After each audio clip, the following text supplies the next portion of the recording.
Hi friends, welcome to or welcome back to the channel Jane Reads. My name is Jeanette and today is going to be my July reading summary. So I'm going to go over all the books I read in July and just give you a brief summary of each book.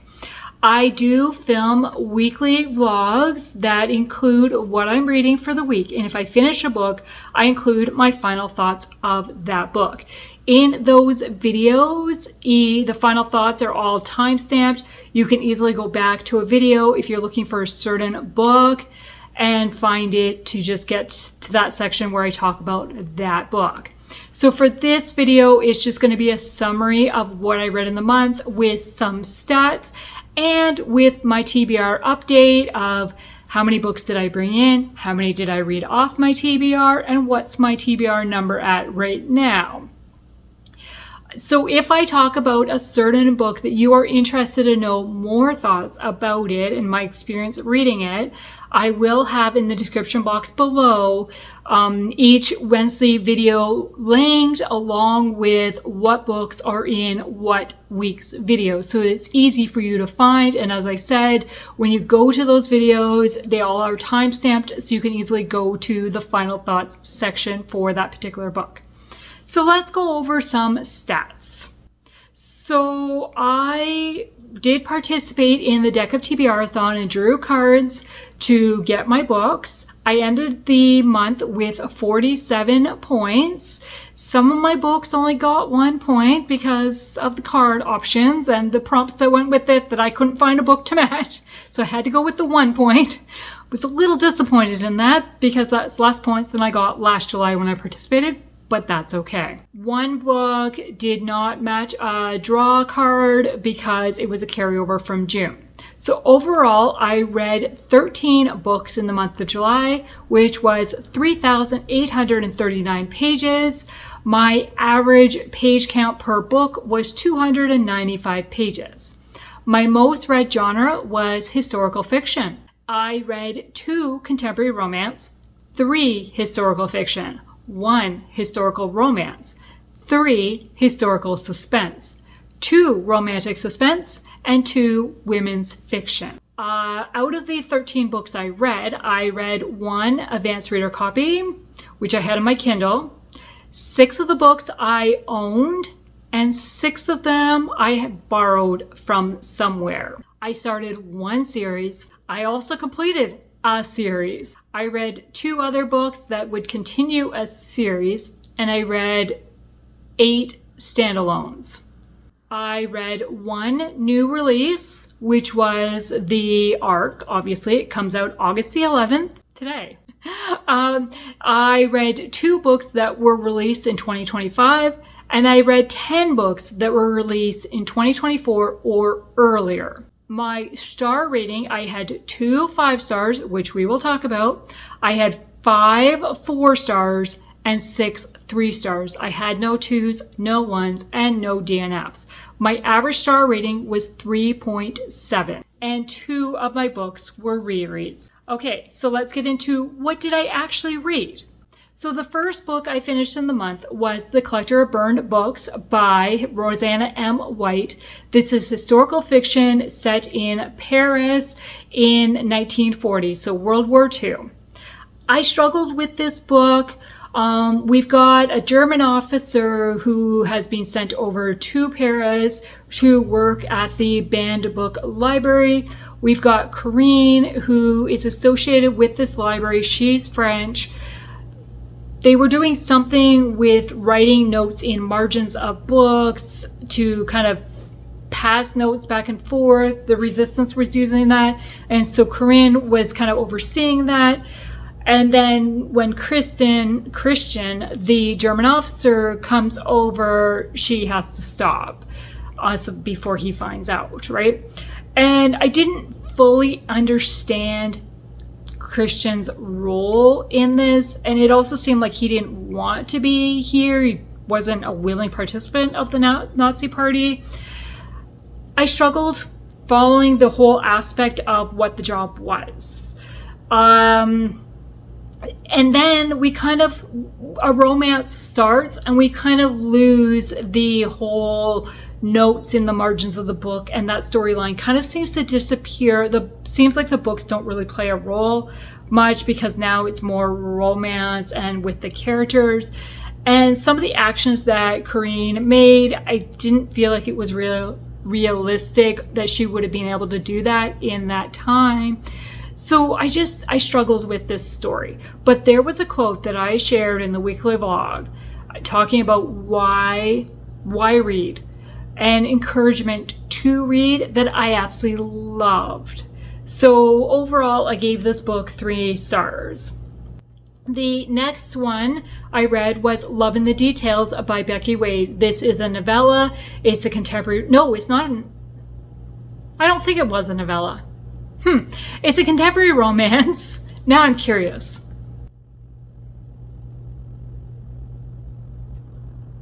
Oh yeah, it's 93 pages. It's a novella. Or short story, however you want to classify that. So we've got 2 exes who are reconnected. They were high school sweethearts, and then going off to college, they break up because of somebody's influence. And a number of years have gone by. Holly never left the town, and Josh has returned to town for his best friend's wedding. The 2 end up connecting and working together for this wedding and realize that feelings are still there. They realize what broke them up, kind of resolve it, and it's a happily ever after. It was a really sweet story. I gave it 4 stars. Then my first reread was A Glitter of Gold by Liz Johnson. This is book 2 in the Georgia Coast Romance series, but this is a series that you could read out of order or just as standalones because the characters don't connect. So we are following Anne, who runs like a pirate walk in Savannah, Georgia. She's escaping her life in California. And then we have Carter, who works at the museum. And so when Anne finds something, she takes it to Carter for more information. And Carter gives her a journal to read. And I absolutely loved the journal entries. That was my favorite part of the story. I was so sad when we got to the end of the journal and there was no more entries to read. I was like, what?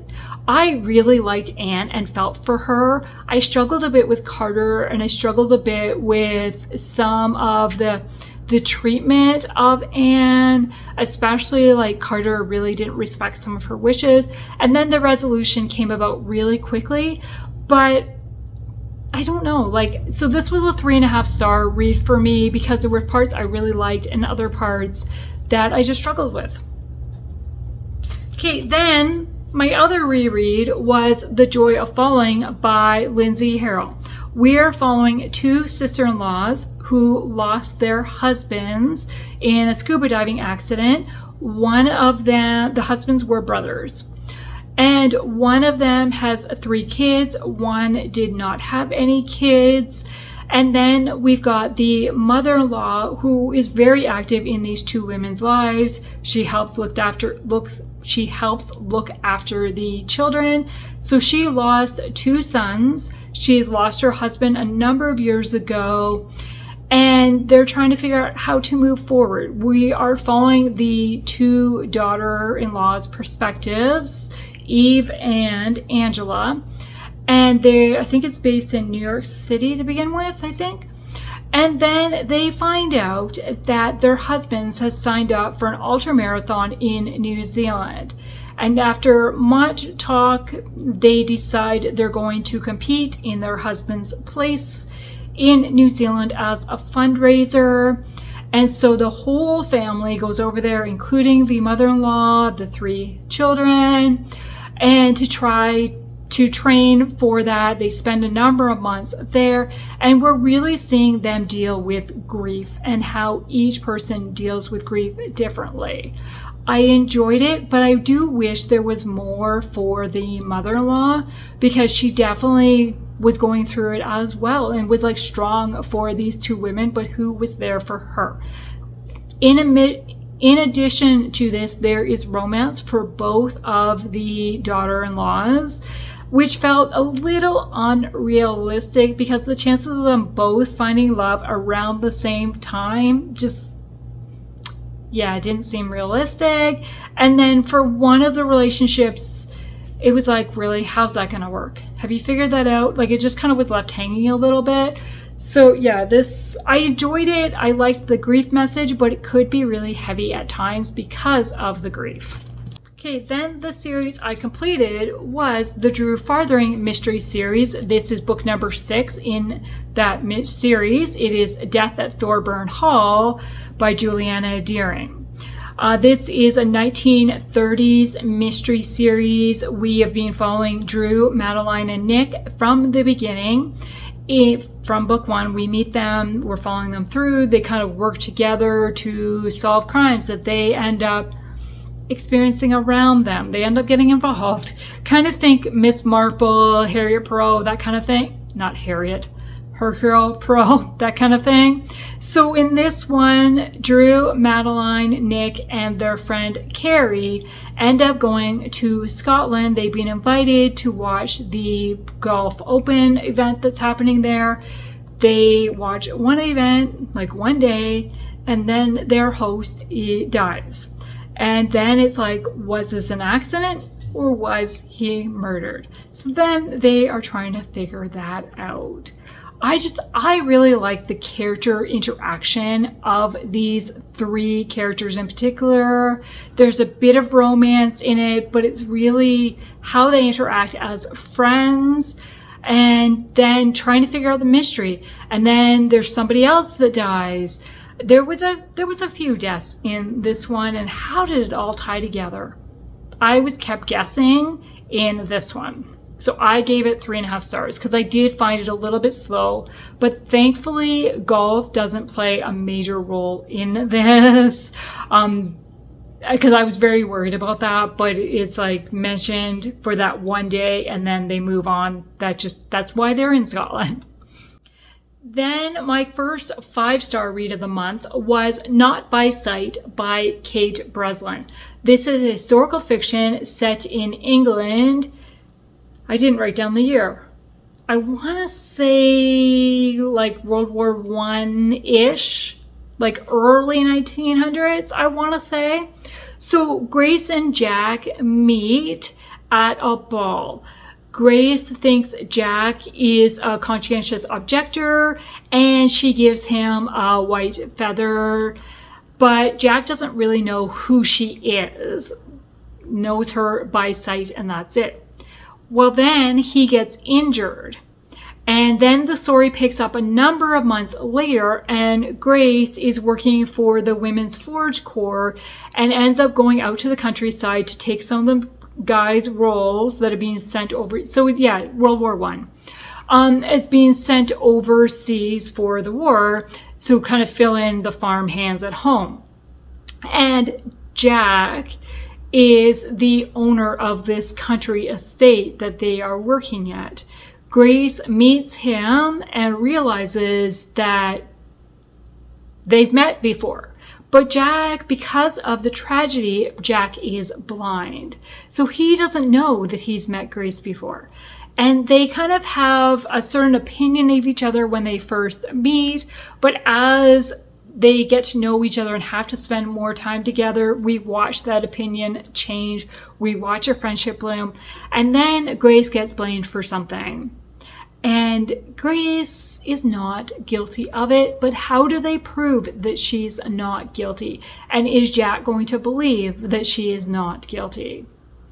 I really enjoyed this story. I was so invested, and Grace just was a friend to everybody. There was a couple of people that really gave her a hard time, but she didn't care about that. She was trying to be their friend as much as possible. I really loved her heart. Okay, then the next book was The Final Word by Laura Thomas. This is book 2 in the Bite of Betrayal series. It is a romantic suspense And we are following Sophie, who is the sister of the main character from book 1. And Sophie currently lives in Paris. She's a writer, and she's in the process of moving from Paris to England, where her sisters are. On her very last day in Paris, she meets Miles, who is an opera singer, and they connect immediately.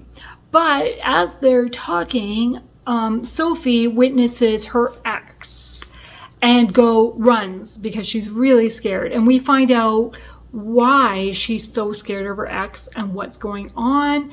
But Miles is so taken with her that he's determined to find her, not knowing that she's in the process of moving. I really liked Miles and the way that he made it his mission to try to find her. He does end up finding her, and then he is willing to help her and be there for her. And then Sophie realizes that everything she's going through, she's being taunted by this ex. We find out more. I really liked these two together, and the way they talked, and we're not going to keep secrets, we're going to be open. I really, really appreciated that.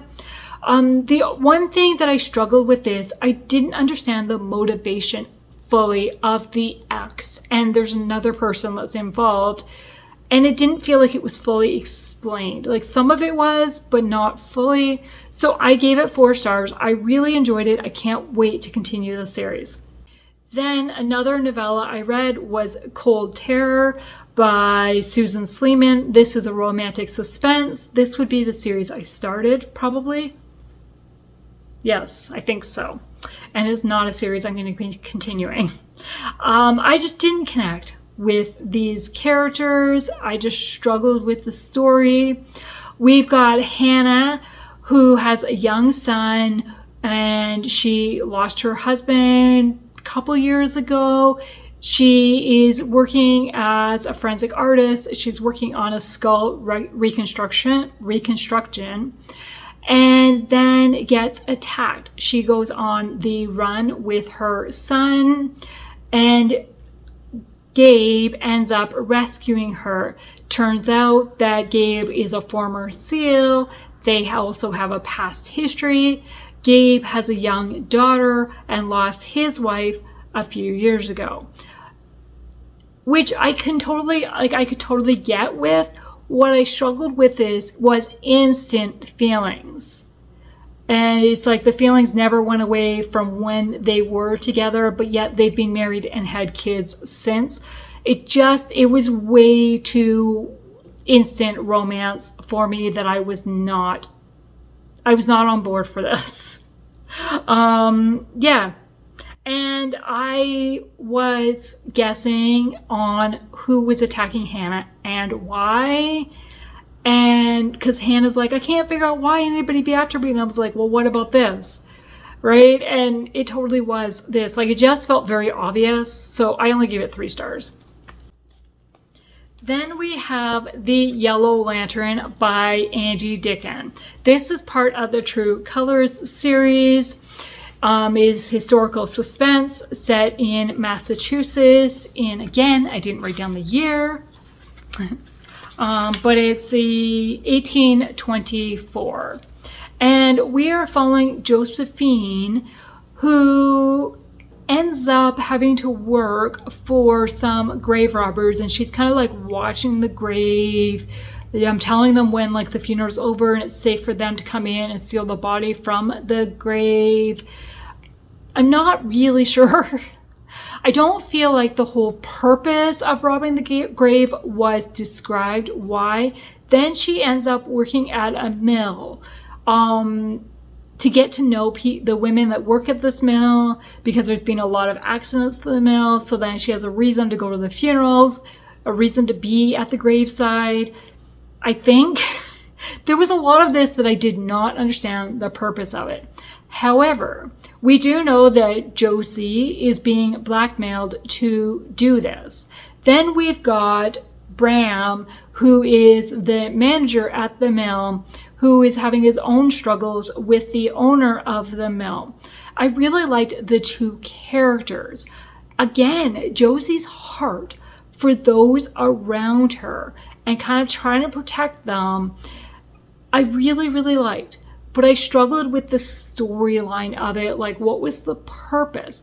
And there were some really dark things that happened in this that it just wasn't for me. But I'm like, I don't want to be reading this at night either. And normally that doesn't bother me, but this one, it really did. So I only gave it 3 stars. I will be unhauling this book. Okay, then the advanced reader copy that I read was The Heiress and the Woodsman by Christine Hill Suntz. This is a historical fiction set in Canada in 1837, set in Toronto. We are following Starlet, who comes from money, but the family is struggling a bit. Her brother has left the home, which the home was called Edenbrook, which I had to laugh every time I read that because of the book. Edenbrook is so hyped that it just made me smile every time I read it. And so we're following Starlet, who is trying to find her brother Simon. Then we've got Joshua, who has not had money, who is really struggling to create a homestead kind of in the backwoods, set up life. He's also trying to get enough money to buy his brother from the owner that his brother's currently living with. Really sad situation. And then Joshua gets hired by Starlet to take her to find her brother, because it turns out that it's going to be near where Joshua's homestead is. The two really kind of butt heads at the beginning.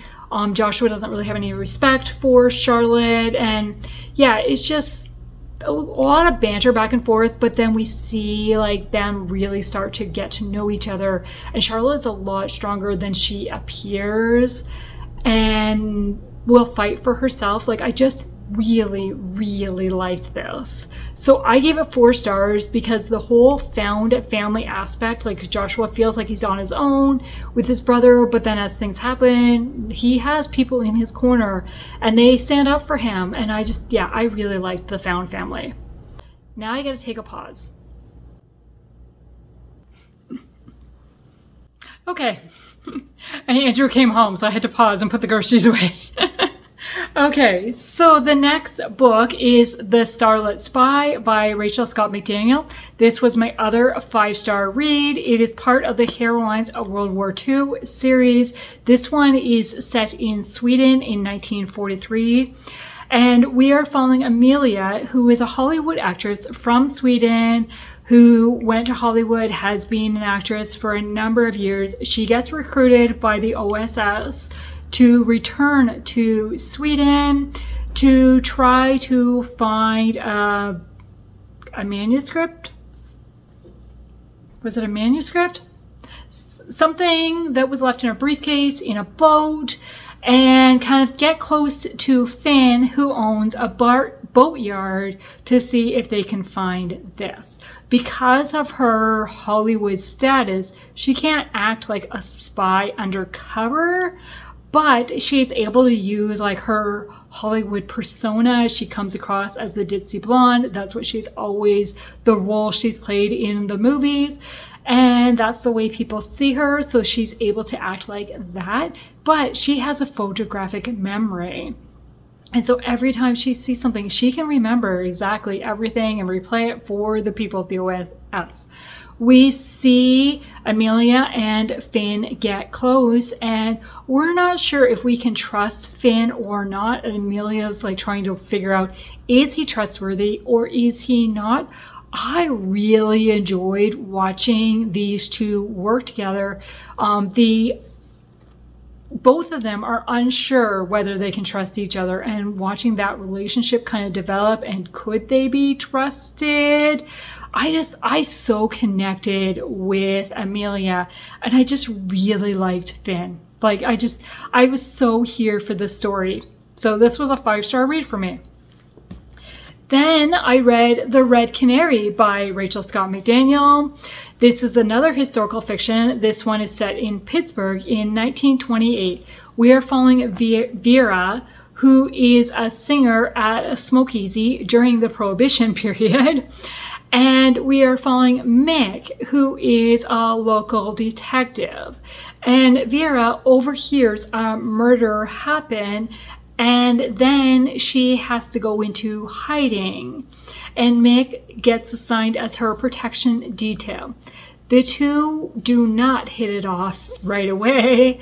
Vera calls him Sergeant Mean Eyes, and he not sure what to think of her. And there are some really funny interaction scenes in this. There is a scene where she needs some Kotex, and there's another scene where she wants plumbing and she has to go to the outhouse, and she's like, "Are you kidding me? I'm not doing that." It's just, there's some really funny aspects in this. There's a lot of faith in this story. We see one of the characters that become a Christian, and I really enjoyed following that. But there was other sides of the story that it felt like it jumped at times, and the relationship was like, they were kind of insulting each other, and then they were really nice to each other, and I'm like, wait, what happened? Like, it just felt like whiplash on some things. So I gave it 4 stars. I really enjoyed it, and I was very curious how they were going to figure out what did Vera really hear and what happened. Okay, then the last book I finished was The Summer of Yes by Courtney Walsh. This is a women's fiction following a young 30-ish woman, Kelsey, who gets hit by a car, is ended up in the hospital. She gets a shared room with an older woman, Georgina, who runs like a cosmetics company, and is really revered by Kelsey. She's kind of being the idol. But Kelsey starts to realize that she needs to say yes more. She's got to stop letting things hold her back. And when she finds out a little bit more about Georgina's story, she decides that this is why we were assigned a room together, because I am to make Georgina's life better and to fix the relationship with her son. And kind of, she drags Georgina. Why is that name so hard to say today? She drags her along with her and really butts into her life. And so while I loved the message of saying yes to more, don't let things hold you back. Don't let fear hold you back, or being around strange people and people you don't know. Like, be open to new experiences. I really enjoyed that message of it, but sometimes the way that Kelsey went about it, I struggled with. Because while she's doing it in her life, she's also really pushing it in Georgina's life. Then there's the relationships that happen. They both have romance relationships that happen. I liked the concept of them and the thought of them. I didn't like some of the actions that happened within the relationship. And not like this is a clean book, there's nothing described and stuff. I just felt like the best choices weren't made at times. So this was a 3.5 star read for me. And yeah, that's all I've got to say about it. Okay, so that is everything that I read in the month. So out of the 13 books I read, I only owned 3 of them physically. One of them I owned on my Kindle, which was Cold Terror by Susan Sleeman. And I'm going to unhaul 2 of them, so only 1 is getting added to my physical shelves. And then I acquired 4 books in the month. 3 of them physically, 1 of them on my Kindle. So let's talk about the physical reads first. I was gifted When the Mountains Crumbled by Angela Couch. When the Avalanche Roared by Laura Lee Bliss. And When the Sky Burned by Liz Tolsma. This is all part of the A Day to Remember series, but they're a companion series. They don't connect with each other. And so yeah, I was gifted these 3 books. Then I picked up the Kindle book of Covering Christmas by Shanna Hatfield. This is book number 14 in the Rodeo Romance series, and it was free on Kindle one day.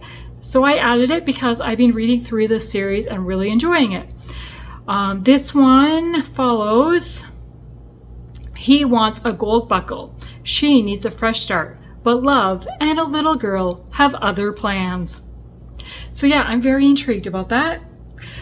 And so I've added 4 books to my TBR, and I took 5 books off my TBR, including the advanced reader copy. So my TBR started at 122 at the beginning of the month. I added 4, I minus 5, so 121. It's a whole change of 1 book.